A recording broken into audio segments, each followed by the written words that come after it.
Great Nicobar project தொடர்பா இன்னைக்கு தலையங்கத்துல என்ன சுட்டி காட்டியிருக்காங்க சிம்பிளா புரிஞ்சுக்கலாம். கிட்டத்தட்ட 91,000 கோடி கிரேட் நிக்கோபார் ப்ராஜெக்ட். உண்மையிலேயே என்ன நடக்குது? கிரேட் நிக்கோபார் அந்தமான் மற்றும் நிக்கோபார் தீவு கூட்டத்துடைய சவுத் சைட்ல அமைஞ்சிருக்கு. மலேசியா இந்தோனேஷியா இடையில் உள்ள மலாக்கா ஸ்ட்ரெயிட்டுக்கு மிக அருகில இருக்கு. ஆயிரக்கணக்கான ஆண்டுகளா தானா உருவான மழைக்காடுகள், அரிய வகை பவளப்பாறைகள், உலகில வேறு எங்கும் இல்லாத உயிரினங்கள். இப்போ இந்த தீவுல 91,000 கோடி செலவுல ஒரு பெரிய திட்டத்தை மத்திய அரசு உருவாக்க விரும்புது. ஒரு துறைமுகம், ஒரு சர்வதேச விமான நிலையம், மின் நிலையம் மற்றும் ஒரு புதிய நகரம் டவுன்ஷிப். ஆனா இந்த திட்டத்தை சுற்றி எழுந்துள்ள கேள்விகள் ரொம்ப முக்கியமானதா இருக்கு. என்ன சுட்டி காட்டியிருக்காங்க பார்க்கலாம். இந்திய பெருங்கடல்ல மிகவும் முக்கியமான கடல் வழித்தடம் மலாக்கா ஸ்ட்ரெயிட். சீனாவுடைய இறக்குமதியில பெரும் பகுதி இந்த வழியா தான் செல்லுது. இந்தியாவுடைய தென்கிழக்கு ஆசிய வர்த்தகமும் இந்த பாதையை தான் பயன்படுத்துது. ரொம்ப பிஸியான சீ ரூட்னு சொல்லலாம். அந்த நுழைவாயிலுக்கு அருகில தான் கிரேட் நிக்கோபார் அமைஞ்சிருக்கு. அதனால இந்தியாவுக்கு இது ஒரு முக்கியமான பாதுகாப்பு இடம். ஸ்ட்ராட்டஜிக் லொகேஷன் அப்படின்னு சொல்றதுல எந்த ஒரு மாற்று கருத்தும் இங்கே இல்ல. இங்க ஒரு துறைமுகமும் ராணுவ வசதிகளும் இருந்தா உலகின் மிக பரபரப்பான கப்பல் போக்குவரத்தை கண்காணிக்க முடியும். இதுதான் அரசு சைட்ல இருந்து சொல்லக்கூடிய முக்கியமான வாதம். ஆனா சர்ச்சை எங்க வருது தெரியுமா? அரசு இந்த திட்டம் இந்தியாவுடைய பாதுகாப்புக்கு மிகவும் முக்கியமான ஸ்ட்ராட்டஜிக் ப்ராஜெக்ட் அப்படின்னு சொல்லிட்டு வருது.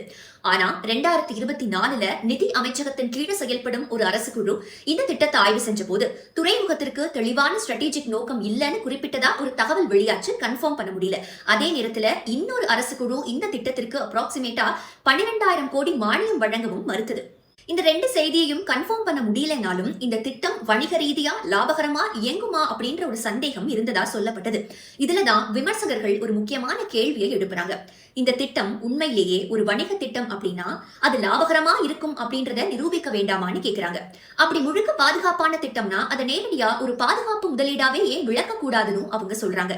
ஏன்னா இந்த ப்ராஜெக்ட் தொடர்பான தகவல்களை கேட்கும் போது தகவல்களை வெளியிடாம ஸ்ட்ராட்டஜிக் ப்ராஜெக்ட் அப்படின்னு சொல்றாங்க. ஆனா அனுமதிகளையும் முதலீடுகளையும் பெறும்போது வணிக திட்டம் போல பேசுறாங்க. அதனாலதான் இந்த திட்டத்துடைய உண்மையான நோக்கம் என்ன அப்படின்ற கேள்வி தொடர்ந்து எழுந்துட்டே இருக்குன்னு சுட்டி காட்டியிருக்காங்க. இன்னொரு மிகப்பெரிய கவலை என்ன தெரியுமா? லெதர் பேக் டர்ட்டில், மிகப்பெரிய கடல் ஆமை. பல ஆயிரம் ஆண்டுகளா இந்த கலாத்தியா பே கடற்கரையை தான் நெஸ்டிங் ஜோனா வச்சிருக்கு. அந்த இடத்துலதான் புதிய துறைமுகம் கட்ட திட்டமிட்டு இருக்காங்க. இன்னொரு உயிரினம் நிக்கோபார் மெகாபாட். இந்த தீவுல மட்டுமே வாழும் அரிய பறவை. உலகுல வேறு எங்கும் இல்லைன்னு சொல்றாங்க. அதோடைய வாழ்விடம் அழிந்தா அந்த உயிரினமும் மறைந்து போகும் அபாயம் இருக்கு. சுற்றுச்சூழல் ஆய்வாளர்கள் என்ன சொல்றாங்கன்னா இது வெறும் மரங்களை வெட்டுறது மட்டும் இல்ல, ஆயிரக்கணக்கான ஆண்டுகளா உருவான ஒரு இயற்கை அமைப்பை நிரந்தரமா இழப்பது அப்படின்னு சொல்றாங்க. இறுதியில ஒரு முக்கியமான கேள்வி. இந்தியாவுக்கு கிரேட் நிக்கோபார் பகுதியில பாதுகாப்பு இருப்பு தேவை அப்படின்றதுல பலருக்கு இங்கே உடன்பாடு இருக்கு. ஆனா அதுக்காக 91,000 கோடி மதிப்பிலான ஒரு மிகப்பெரிய நகரம் மற்றும் ஒரு வணிக திட்டம் அந்த இடத்துல அவசியமா? இல்லைனா குறைந்த சுற்றுச்சூழல் பாதிப்புடன் இப்ப இருக்கிற நேவல் பேஸையே இன்னும் பலப்படுத்த முடியாதா அப்படின்றதுதான் கேள்வியா இருக்கு. இன்னைக்கு அரசு நேர்மையா பதில் சொல்ல வேண்டிய கேள்விகள் இவைதான்.